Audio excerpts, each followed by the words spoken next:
Hello guys, it's Ryan here with HobbiesofaMan once again, and today we'll be doing a movie review or a film review. We're going to be looking at The Legend of Tarzan, which is a rather oldish movie at this point. Let me see if I can find when it came out. It doesn't seem like I can. It doesn't say anywhere here. 2016, it says on the little tiny script there.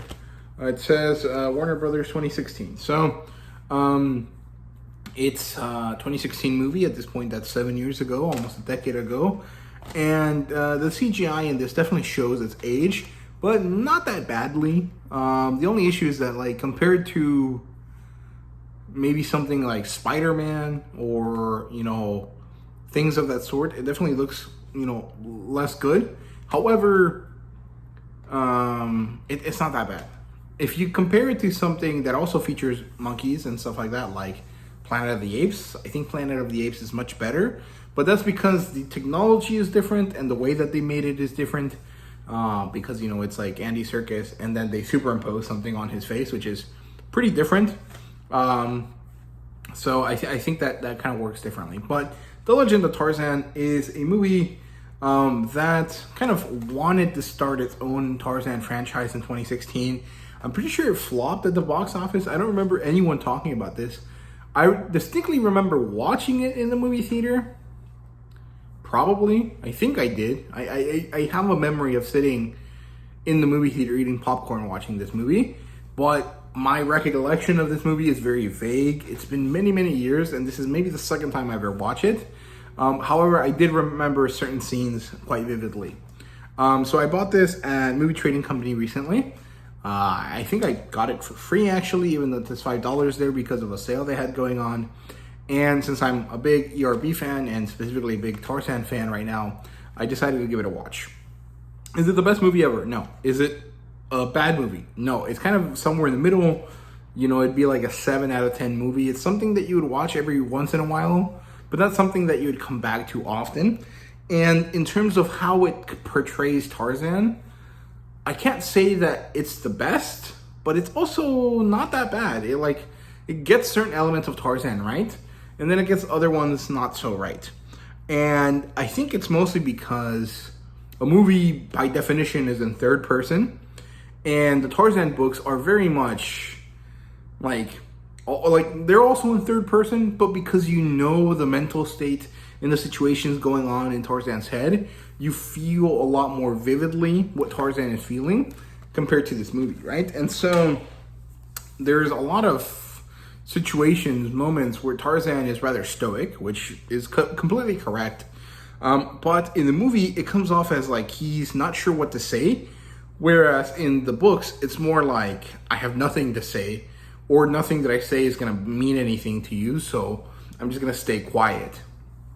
Which is a very big difference. And it makes Tarzan in the books feel a lot more, I was going to say manly, but it's not manly. It's more like a lot more powerful, I guess. Like there's a lot more presence to him and stuff like that. In terms of like the mythos of Tarzan, it is more or less the same as the Tarzan of the Apes novel with some tweaks here and there. Like Kerchak definitely hates Tarzan, and I think Tuplat shows up too, and he also hates Tarzan. Kala raises him. Kala is killed by some no-name African kid. However, this ties into the one of the main antagonists in the story, which is in the movies is this guy called Mbonga, and he is the father of the boy that kills Kala, and so there's this inherent conflict between this guy who lives in Opar, even though the Opar in the movie is very different from the Opar in the book, and so there's conflict there. There's no Rokov or Pavlovich. However, there's this guy that basically fills both of their roles called Rom, and he's obsessed with Jane, so they kind of get that aspect correct. Akut shows up, but Akut actually ends up being Tarzan's brother instead of like a ape that he finds later. Tarzan also has friends in Native Africa, but they're not the Waziri or Mugambi. They're different people. Wasimbu, I think, is one of them, and this other guy, I don't remember. Jane shows up, and she is a young, vaguely whiny, but also significantly like sure of herself, and her her trust in Tarzan is huge. So I like that aspect. Professor Porter doesn't show up at all. Cecil Clayton doesn't show up at all. And they're not really relevant. And Jack eventually does show up, but only as a very, at a baby and at the very end of the movie. And what else? Tarzan doesn't have a pet panther. He does have some lion friends. And there's scenes that are very reminiscent of the Beast of Tarzan, when he calls the apes to him, or when the apes answer his call and stuff like that. He does do his bull ape scream twice, I think. And even though he doesn't really use any of his signature moves on any of the animals or any of the people, there's one instance when he does do it, when he does one of his signature moves for a single scene. Although in the movie, in the books, every time he does this move, which is when he hugs or straddles someone and then like starts beating on their back like the way gorillas do, in the books it always feels powerful and like desperate. In the movie it was just kind of like a normal move. He never does the thing with the rope. He never does his chokehold on any of the animals. He never does any of that. And actually he gets pretty soundly beat by a coot, in a way that's reminiscent to the first time he gets beat by Kerchak. He has a scar over his chest, which I'm pretty sure is something that Tublat or Kerchak did to him. And he has this vague sense of a scar on his forehead, which is the one that in the books actually kind of almost spreads and vibrates and glows red like a Kamen Rider scar. But in the movie, it's just a very vague element of a scar.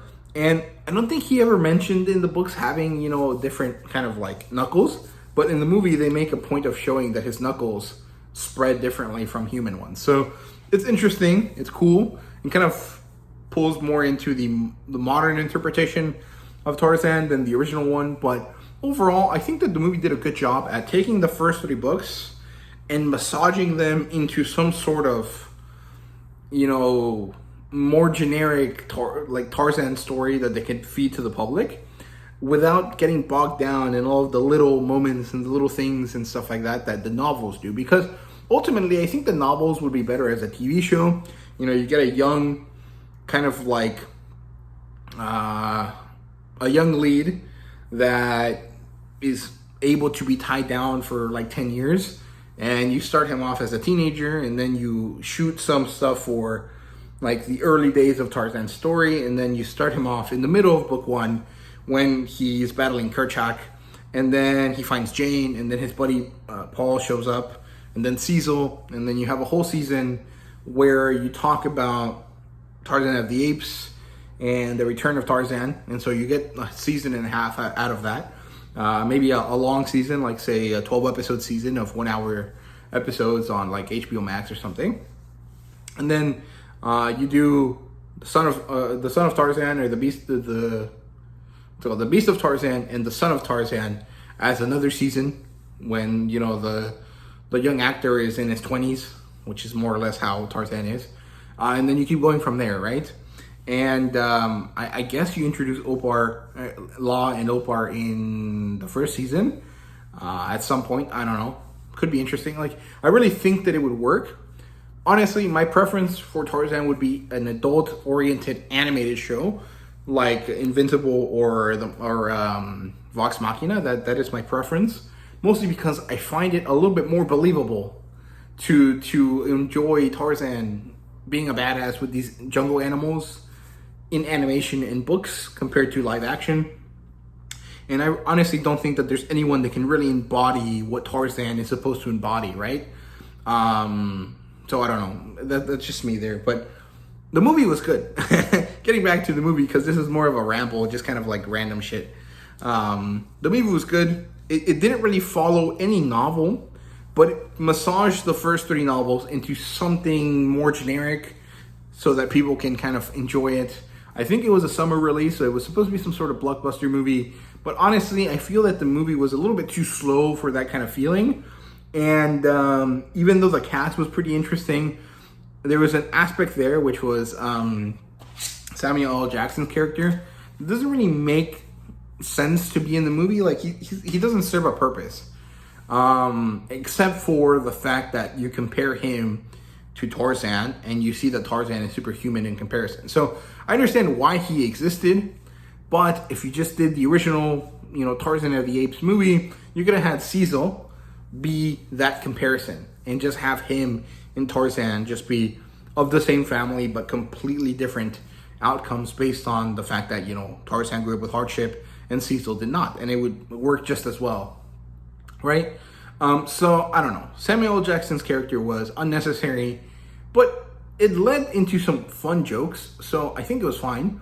I wouldn't necessarily say that I like the fact that there was a lot of jokes in this, because there weren't, but there was a few little witty comments and some things that really aren't really up Edgar Rice Burroughs' style, but that worked for the movie. That made me laugh quite a bit. So I don't know. It's not my favorite, but it's not horrible. Like I didn't mind the inclusion, but it would have been my preference to have them there. And the only other complaint I guess I have is that it felt like this movie had like a brown filter on it for the whole movie, and it made some scenes look just really ugly. Like it's like you're in a jungle. There's supposed to be really interesting colors and things going on right now.